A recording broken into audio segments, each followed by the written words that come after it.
After losing my memory, I stopped keeping Erick in check. We stayed in our own lanes and left each other alone. He poured resources into Zoe, poured connections into her, and paved her a bright, open road to stardom. Everyone else came running to tell me, "You'd better stop pretending to have amnesia. If you keep this up, your place as Mrs. Erick is going to be taken by someone else." I only smiled, but inwardly I muttered, "Don't sabotage me, okay? I finally have this kind of life where I don't have to work and still get to spend money." Later, he got into a car accident back home, while I went abroad to chase celebrities. His brother called and told me to come back, and I brushed him off. Oh no. Is he okay? I'm so worried I could die. I'm heading back right away. But by the time he had already been discharged from the hospital, I still hadn't gone back. With an apologetic look on my face, I spouted nonsense. As soon as I landed, my wallet got stolen. I was left with only my phone. "I'm really so sorry I didn't make it back in time." But he looked at me, walked over, took my hand, his eyes reddening. "Can we stop fighting, okay?"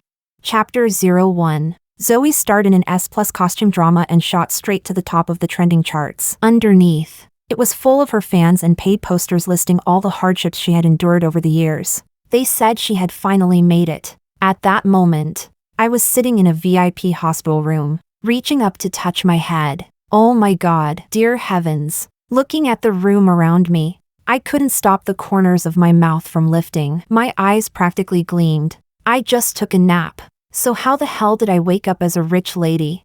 At that moment, a nurse walked in. I quickly asked her, pointing at the bandage on my head, Miss, when can I be discharged?" She said softly, "We'll probably still need to observe you for another 2 or 3 days. If there are no other adverse reactions, then you can leave." I waved a hand grandly. "All right then, I can be discharged right now. I'm fine." After saying that, I blinked my big eyes at her. "Can I?" She froze for a second, then said, "I'll go get the doctor to come examine you. If there's nothing wrong, then you can be discharged." Okay. After the nurse left, I stiffly craned my neck to grab my phone. Not looking was one thing, but once I looked, I nearly jumped out of my skin. Oh my God, WeChat 99+. I'm a little nearsighted, so I brought it closer. All I could see in the pinned chat was the note, "Husband." There was one message, "If you keep this up, we're getting divorced." Divorced? The very next second, I called my mom. The moment she picked up, I asked, "Did you suddenly get rich?"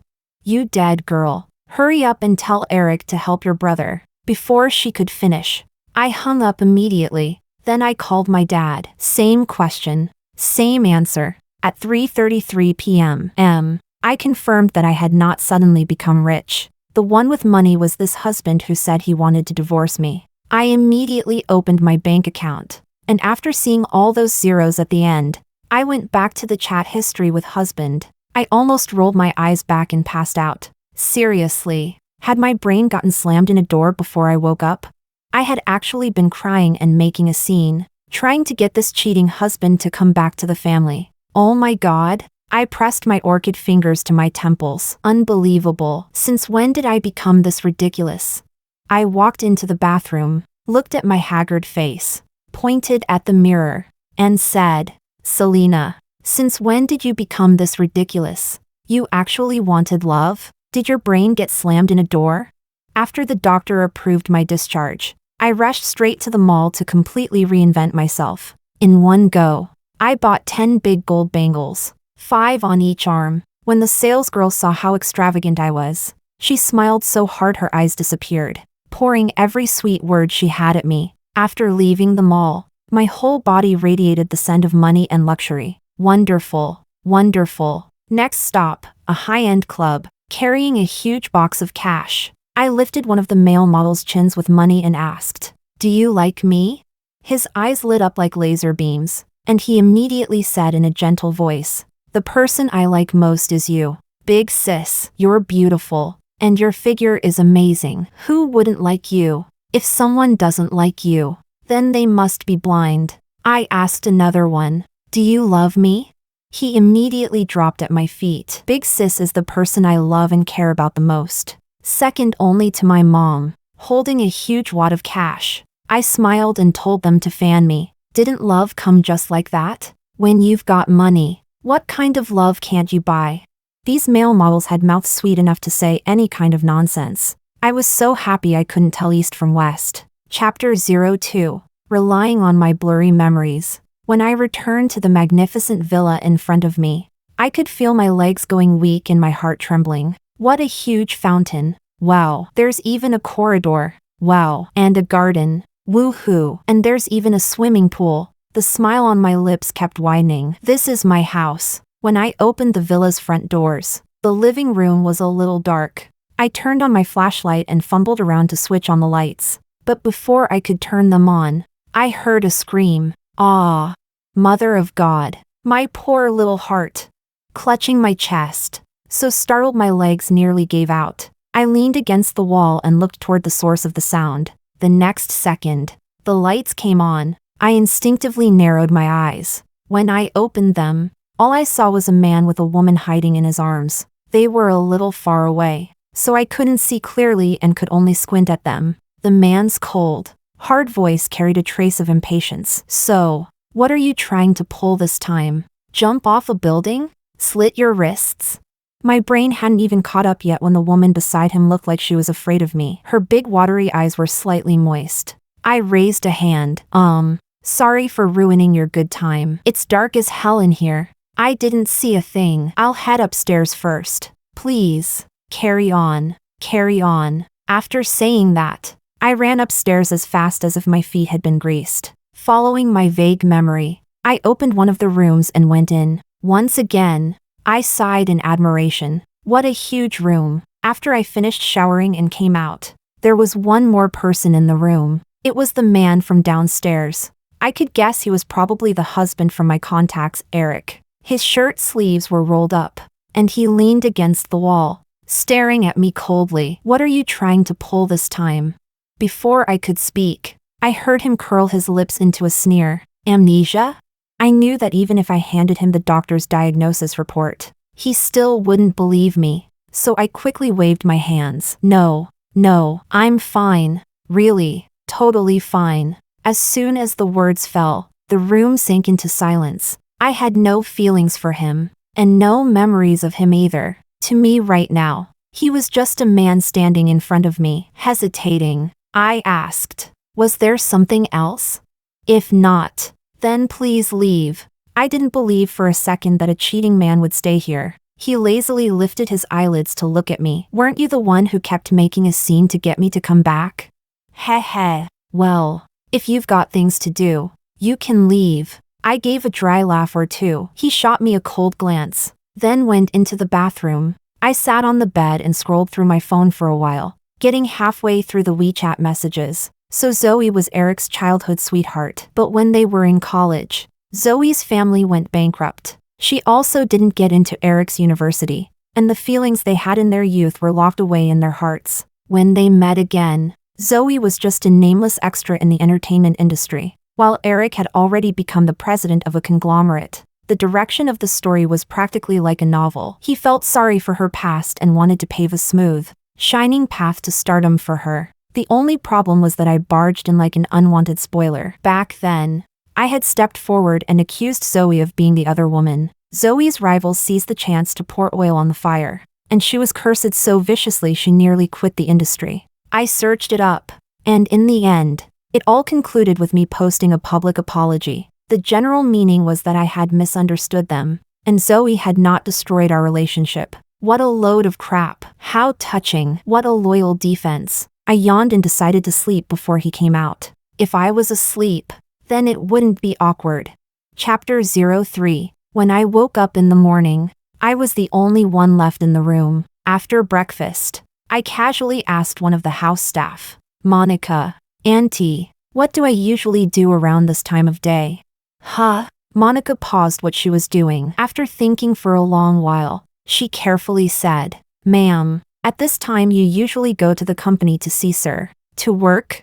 No. Then I got it. For the next few weeks, Erick never came back. Meanwhile, I made a few rich housewife friends. They took me to all those upscale clubs and out for tea and fancy desserts. It wasn't easy, but you finally came to your senses. The woman speaking was named Elena. Her name sounded a lot like mine. She was the very definition of a stunning beauty. In my heart, I kept shaking my head. Men, honestly, the flowers at home are so fragrant, so beautiful, and yet they still can't kick the habit of wanting to go outside and eat shit. She slowly exhaled a puff of smoke. Sitting beside her was a male celebrity, and he reached over to hand her the ashtray. The male model beside me was also very quick to read the room. He picked up a strawberry and held it to my lips, murmuring softly, "Big sis, have a strawberry." Then he leaned close to my ear and asked, "Big sis, want to play a game?"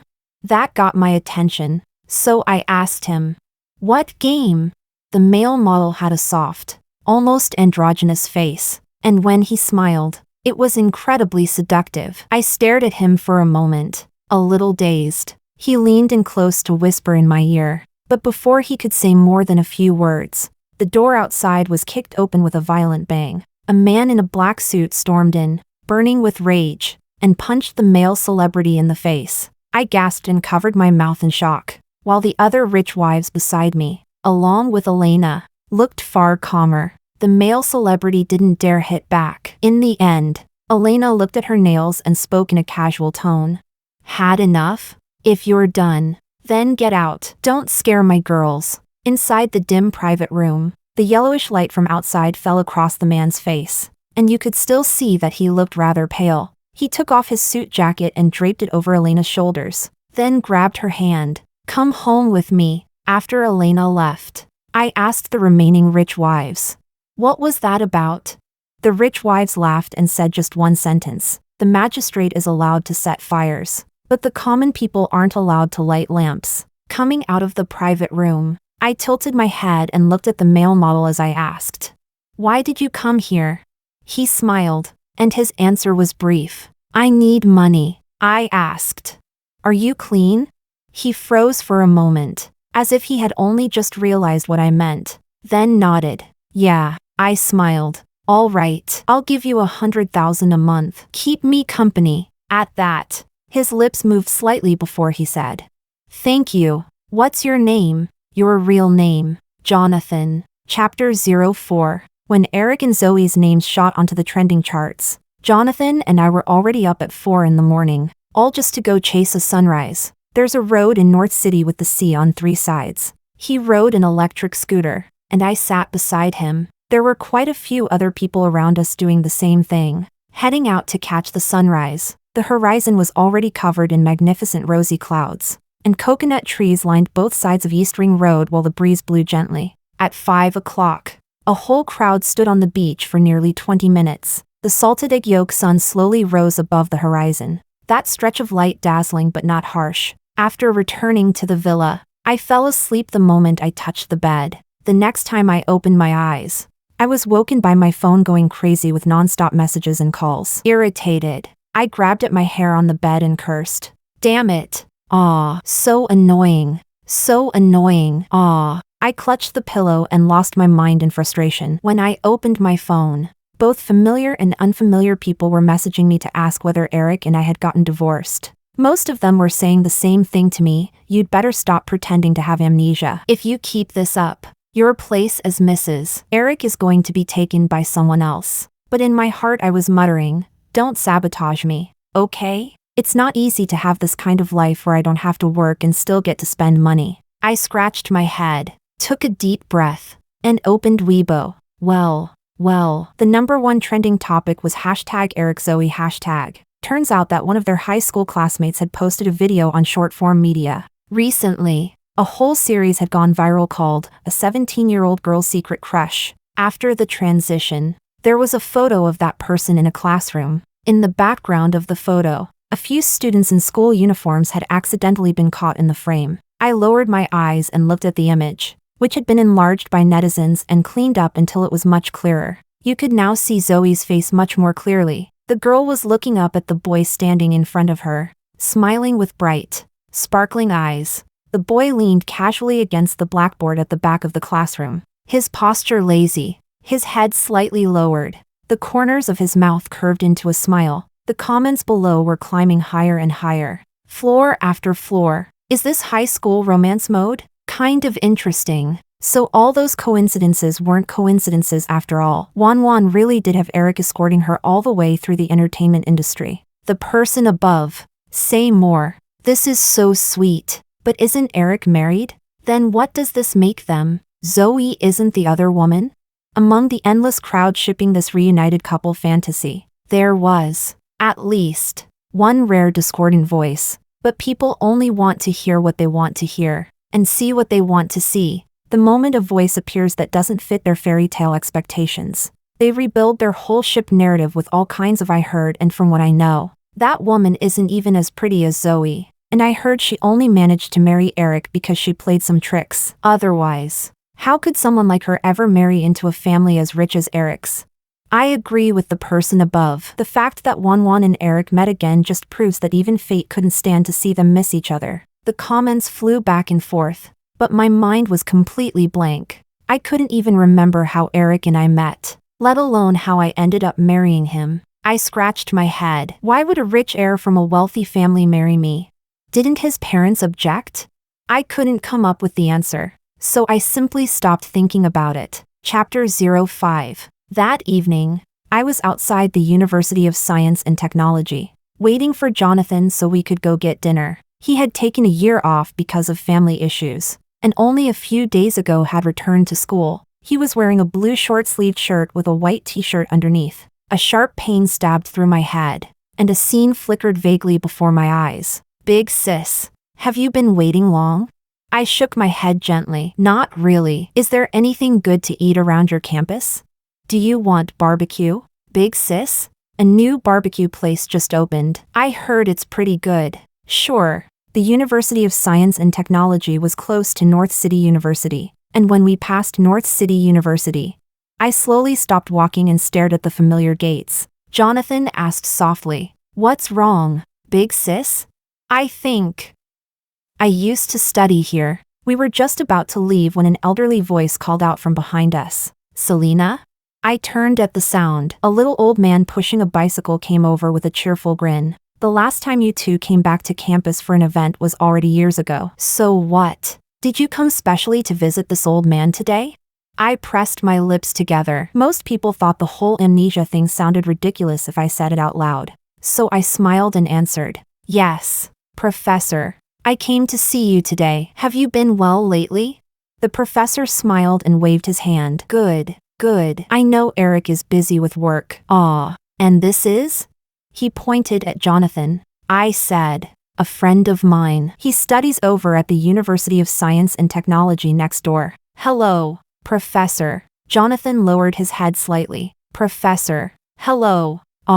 At that, the professor nodded, looking at me. His eyes were full of kind amusement. And he said, "Time really does fly. Back then you were both only freshmen. That boy ran all over lynching in the middle of the night just to collect a full set of doll figurines for you. And the next day he still had a competition. Youth really is wonderful. And now, in the blink of an eye, you've already been married for 5 years." Hearing that, the smile at the corner of my mouth froze. I was 28 this year. The professor kept talking. "Back then, I wanted him to continue on to a master's and doctorate with me. He joined my research institute in his freshman year. A rare genius. Really. But at the time, his parents opposed it. He told me he had to earn a future for the two of you." In an instant, my heart began to ache in waves, and a scene suddenly surfaced in my mind. A young man in a blue shirt weaving through streets and alleys. And then, in my ears, a bright,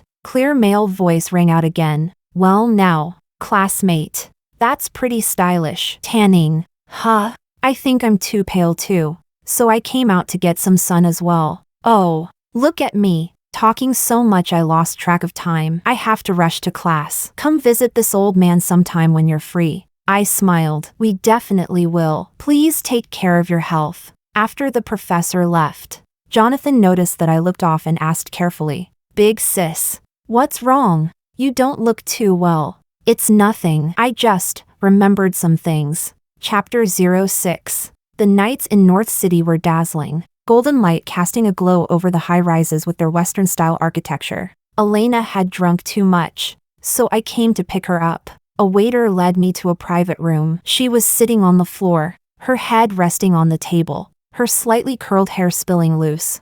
I had no idea how she had ended up drinking herself into this state. Hearing movement, she lifted her head groggily, her voice blurred. Is that Selena? Yeah, come on. I'm taking you home. Home? She blinked, staring at me in confusion for a long while. Then she finally curled her lips into a smile. That's right, my home. A home that belongs only to me. As she smiled, she suddenly seemed to remember something. She opened her phone and handed it to me. On the lit-up screen was an email from a foreign university. An admission offer. I'm going abroad to study. I stared at her in surprise, my mouth falling open. Congratulations, girl. When the time comes, I'll come visit you there. Sure, don't forget to come see me. I'll show you around my school. But she didn't look happy, looking at the empty bottles scattered around. I said, wasn't this the school you always liked? Why do you say that? I just think you don't look very happy. At that, she froze, then tilted her head back and laughed. No, it just feels a little surreal. I looked at her in confusion, and she began to speak softly about some things. He and I started dating in high school. We were childhood sweethearts, grew up together, and just like we always imagined, we got married right after graduating from college. But then came the 7-year itch. In the second year of our marriage, he cheated. Do you know, if that woman had gotten her nose done a little higher, she would have looked exactly like me. Back then, I thought it was completely absurd. She covered her face, and tears slipped through her fingers. He said we'd been together too long, that he couldn't feel that first flutter of young love anymore. He said nothing had happened between them, but my email and my phone were flooded with photos that woman sent me of them in bed. I don't understand how something that used to be so sincere could change. Back then, his whole heart, his whole world, was full of me, but then he just fell in love with someone else. I fought for a divorce at the time. I'd rather shatter than compromise. He was filthy already, so why would I still want him? But I couldn't leave. I couldn't. My dad told me the interests of our two companies were too deeply tied together now. I couldn't get divorced. So all I could do was endure it, endure him saying he loved me while sleeping with another woman. Grinding her teeth, she swept the glass bottle off the table. It crashed to the floor and shattered. Just like a marriage dressed up to look whole. No matter how you tried to piece it back together, it would never be what it was before. He wouldn't agree to divorce either. He just trapped me inside this marriage that had already rotted through. I felt like I was going insane back then. Selena, I had become someone I didn't even recognize. She rested her face against my shoulder and sobbed softly, her voice carrying a note of release. Now, I can finally leave. I really regret it. I regret being with him so much. I wiped away the tears that had slipped out of my own eyes before I even realized it. Gently patting her back. In the private room, the song Under Mount Fuji played on repeat. Everyone only has those two hands. Even with an embrace, you still can't truly possess someone. If you want to have something, you must first learn how to accept losing it. We once wandered along snowy roads. So why do tears fall for something beautiful? Who can claim Mount Fuji as their own just because of love? Chapter 07. The car stopped in front of a villa. Jonathan got out and gently lifted Elena into his arms. I took her index finger and pressed it against the fingerprint scanner. After laying her on the bed, I said to Jonathan, "You should head back first. I'll stay here and take care of her. Take the car with you for now. I'll come pick it up in a few days." "Okay, then I'll go first. Big sis." He turned and had only taken one step when he slightly tilted his head and said to me, "Big sis, was the person the professor talked about today your husband?"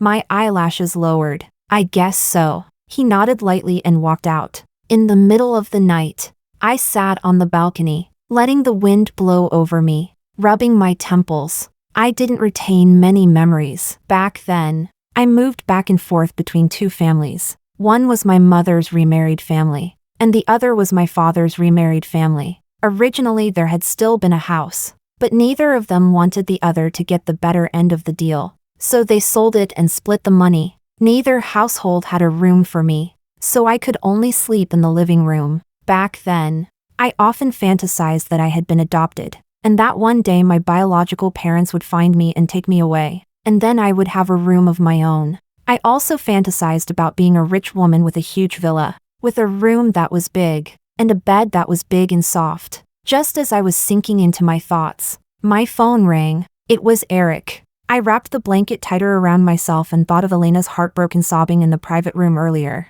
Maybe she really had loved him once. Maybe she had loved him too much, and that was why, when she realized he no longer loved her, it became even harder to bear. The phone rang, then stopped, then rang again. It was as if he wouldn't give up until I answered. After I lost my memory, everyone had been shocked by how much I had changed. Elena said that if this had been the old me, the moment Erick dared give Zoe one of the film projects his company had invested in, I would have stormed over and smashed up his office, then gone however far it took to rip Zoe apart with my own hands. But now, to me, Erick was just a stranger. I didn't have any feelings for him, aside from the occasional flashes of images in my head. I bit my finger. Erick was so rich that after the divorce, I should still get quite a lot of money, right? I'd probably still be able to live as a rich lady. I just wouldn't be able to give Jonathan $100,000 a month. The phone kept vibrating. I reached out and answered. The moment the call connected, Erick's angry voice came through the receiver. Where are you? Why did it take you so long to answer? Look what time it is already. It's 2 in the morning. Where the hell are you? I propped up my head with one hand. I went traveling. What do you need? There was silence for a moment, and all I could hear was breathing. Are you alone? With a friend. Is there anything else? Which friend? How come I? Too wordy. Annoyed. I hung up. The night was so dark. I pinched the bridge of my nose. Better to break jade than settle for broken tile. Maybe that was what Selena had been thinking back then too. Chapter 08. Later, on the first day of filming for Zoe's costume drama, Erick showed up on set. The two of them looked terribly mismatched. Only this time, it didn't make the trending charts. And I, in the corner of a certain room, found the dolls the professor had mentioned. I took out my phone and looked them up. Back then, the full set of these dolls had once been scalped to outrageously high prices. But as the years passed, these dolls had already lost their old colors, turning yellow with age. Inside this locked box were also many gifts and photographs. Their owner had forgotten them in some corner of time, where they gathered dust and yellowed with the years. The Erick in the photos looked far younger and greener than he did now. Since I came back, I had only seen him once, and I had never seen him smile. But the Erick in these photos was smiling in every single one. And in every single one, his gaze was on me. There was also a book inside, and a postcard slipped out of it. It was actually a postcard from the novel with the same title as the one Zoe was starring in. A long sentence was written on the back. One wrong move, and the whole game is lost. But I thought about it for a long time and still could not figure out which step had gone wrong. That day, I stood at a crossroads as heavy snow fell from the sky, making the road ahead hard to see. This winter was too cold. It made me feel like I might not live to see next spring. The female lead in the screen adaptation of Plot was Zoe. Back then, he told me that once he bought the rights, I would have absolute say over the adaptation, and I believed him. When they delayed casting and the project made no progress, he told me the company had a major project recently, and once the funds came back around, filming would begin. I believed that too. In the end, he lied to me, just like when my parents sold the house and told me that both of their homes were my home. They said I was crazy. I think maybe I really was sick. I actually wanted to drag the two of them down with me and die together. Anyone could play the female lead in Plot. Anyone except Zoe. Through these words, I felt as though I could see that Selena, drowning in despair through every day and night. I took a deep breath and looked coldly at the dolls lying on the carpet. I took the book and the postcard, and told Monica to throw away all the trash inside. Just then, Elena called. Have you packed your luggage? I looked at the suitcase beside me. A singer Elena had loved for many years was holding a concert abroad. But what made it interesting was that this concert was only happening 5 years after the ticket sale. And back then, there had been a discount for buying 2 tickets together. So many people had bought them for their friends or partners. 5 years later, Was the person who had once promised to go to a concert with you still by your side? At the time, that singer had posted exactly that sentence, and as long as the 2 tickets were verified as genuine, you could get in. I finished editing the text, then pulled my suitcase and left that villa behind. My feelings were complicated, but I could not betray the helpless, abandoned Selena I had once been. After the plane took off, the text I had scheduled was automatically posted online. Hello, everyone. I'm Selena, and also the author of Plot. If this work truly must be played by a third party who destroyed someone else's family, then I am willing to pay the penalty for breach of contract myself. Chapter 09. Erick and I got together in our freshman year of college. You all say I used tricks to marry him, so I'd also like to ask Erick exactly what tricks I used to marry you, because I'm very curious too. In this relationship, you all forced me into becoming a madwoman, simply because no one believes what a madwoman says. Those internet users who kept fanning the flames, just because they were obsessed with shipping a couple, were willing to make up any lie, any filthy accusation, and dump it all on me. I posted 4 pictures. The first picture was our marriage certificate. Back then, we had finally gained his parents' approval, because the company he founded for me had gone public. That was what he told his professor back then, that he wanted to earn a future for us. The second picture was the hit doll collection from those years. At the time, he had gone to lynching for a competition. He ran through streets and alleys all over the city for me, and in the end, he managed to buy the full collection. The third picture was the photo we used when we made our relationship public on Moments. We were wearing matching rings on our hands, ones he had personally designed, engraved with the initials of our names. Why was the fourth picture just black? Because even white can be twisted into black. Erick always told me that he and Zoe had grown up together, that he pitied her and wanted to help her. But over the years, you promoted her, gave her resources, gave her connections. That is a fact everyone could see. And online, you never once responded to the rumors about the 2 of you, letting those netizens aim all their hostility at me. You made them believe that I was the one who stole you away, that I was the one who destroyed your so-called love. Every single time, you told me you and she were just friends. Was that really just friendship? Is that how friendship works? Back then, I also posted long public statements online accusing you, and you swore to me that you really were just friends, that I was overthinking things, that Zoe's career had only just begun, and that if I ruined a person like that, could I really live with myself? At the time, I was a complete fool in love, and I truly believed the 2 of you had nothing going on, so I posted that apology statement. Now that things have come to this point, this failed marriage is not my fault. It is the fault of both of you. It was the 2 of you who ruined my longing for marriage and destroyed my hopes for the future. And now, Erick, I am formally informing you, we are getting divorced. Chapter 10. The moment that statement was posted, it dropped a bombshell across the internet. At the time, Zoe had just finished filming. She was still happily interacting with her fans. One fan pointed teasingly toward the trailer and joked to Zoe, "Sis, don't tell me you're hiding your man in there. Look how rosy your face is." Right in front of all the cameras. Zoe didn't deny it. Instead, she covered her mouth and smiled shyly. Then suddenly, a startled voice came from the crowd. "Sis, is what Selena said true?"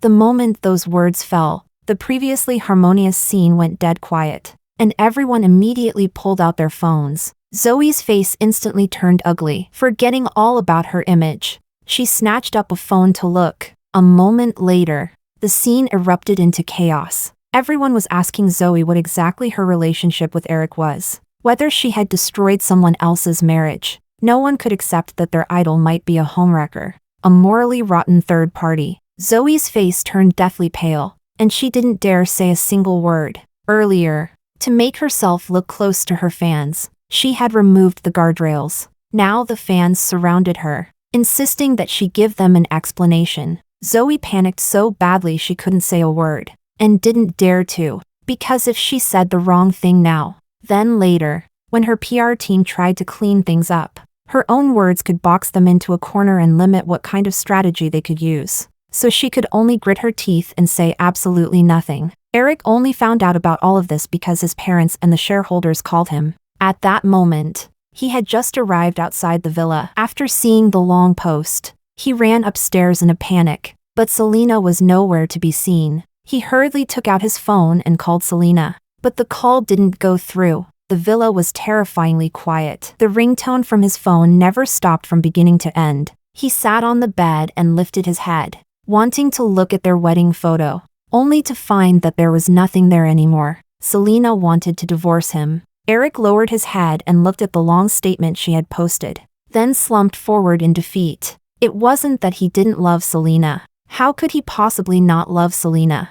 He closed his eyes, and what surfaced in his mind was her smile appearing less and less often. Those once bright, crescent-shaped smiling eyes no longer there. It also seemed like he hadn't seen her in a very long time. She also hadn't come to see him for a very long time, nor had she messaged him. When he realized it, he had wanted to come back and find her, wanted to message her. But once a person gets too used to being proud, they can never lower their head again. He thought she was just like before, throwing another tantrum at him. Later, he waited and waited, but she really never came back. He sat there until dawn, then picked up his coat and walked out. He had really been wrong about this, wrong beyond belief. The company's stock had started falling since the day before, crashing all the way to the limit down. All the shareholders were blaming Erick for not answering his phone last night and missing the best time to make a clarification. They said there was still time to save things, and told him to release a clarification statement. But Erick released an apology instead. The issue had already exploded too far. Even after taking the trending topic down and blocking the keywords, there was still no stopping it. Chapter 11. After Elena and I finished the concert, we went traveling in a few other countries. While we were watching those three-wheeled mini bikes tearing wildly through the streets overseas, a call came in from back home. It was his brother. He called to say Erick had been in a car accident, that it was pretty serious, and asked whether I could come back to see him. Elena and I exchanged a look and both found it a little funny. This whole thing still had traction online even now. I didn't believe they didn't know that, so I gave him a vague answer. Oh no. Is he okay? I'm worried sick. I'll head back right away. Then I hung up immediately and went right back to sightseeing. By the time I actually returned to the country, it was already several months later. Because Elena was about to leave to study abroad too, I came back to the villa to pack my things. While I was changing shoes in the entryway, Erick walked downstairs. After losing my memory, I hadn't seen him many times. I only knew that he had gotten thinner. Even though things between us had turned ugly, on the surface, I was still his wife. With an apologetic look on my face, I spouted nonsense. As soon as I landed, my wallet got stolen. I only had my phone left. I'm really sorry I didn't make it back in time. He looked at me, walked over, took my hand, his eyes reddening. Can we stop fighting, okay? I smiled and pulled my hand back. I'm not fighting with you. The divorce is real. So, are you planning on an uncontested divorce? Or should I take you to court and make this a lawsuit? Your company's stock has probably dropped as far as it can by now, right? Selena. He shut his eyes in despair, and tears slid from the corners. I really, truly don't know how things turned into this. At the beginning, I really did just want to help her. Back then, at a dinner party, when I passed by a private room, she was being egged on to dance in public. We grew up together. I'd seen how bright she used to be. At the time, I only wanted to give her a few resources. But later, I don't know why things turned into this. Selena, I have never done anything to betray you. I looked at him coldly. Erick, emotional cheating is still cheating. It's no different from physical cheating. Do you know why I got into that car accident back then? Looking at the confusion and despair in his eyes, I smiled. You didn't believe I'd had an accident. You didn't believe I had really lost my memory. You just thought it was one more trick to keep you from leaving. Back then, someone told me you were going to let Zoe star in plot. Erick, I let out a soft sigh. Why did it have to be her? Were you really that eager to disgust me? I'm sorry. I'm really sorry. I lost my mind for a moment. At the time, she said that if she could play the female lead in that drama, it might help her compete for Best Actress next time. At the time, I thought that way she'd become famous. That way I wouldn't have let down the bond we had as children. That way maybe we also wouldn't have to fight over her every single time. Erick's features were delicate, but different from Jonathan's softness. His eyes were amber, which made him seem gentler. This is where it ends for us. You need to remember that from beginning to end. You were the one who wronged me. You were the one who betrayed me. Erick. No, I don't want a divorce. Selena. He gritted his teeth and held me tightly. Give me one more chance, okay? I really was wrong. I really was. The next time we meet, I hope I'll see the divorce papers. I don't want this to end up in court. Our ending is already ugly enough. Erick. I pushed him away, took my suitcase, and went upstairs. Chapter 12. Zoe was almost blacklisted. She sent me messages. She asked me whether I really had to force her this far, whether I was trying to drive her to death. Later, she started cursing me out directly. I don't know how she got my contact, but I deleted her. But the Selena from before had already been driven to death by them. Erick was removed from his position as president. In the divorce agreement, he gave me almost his entire fortune. Selena.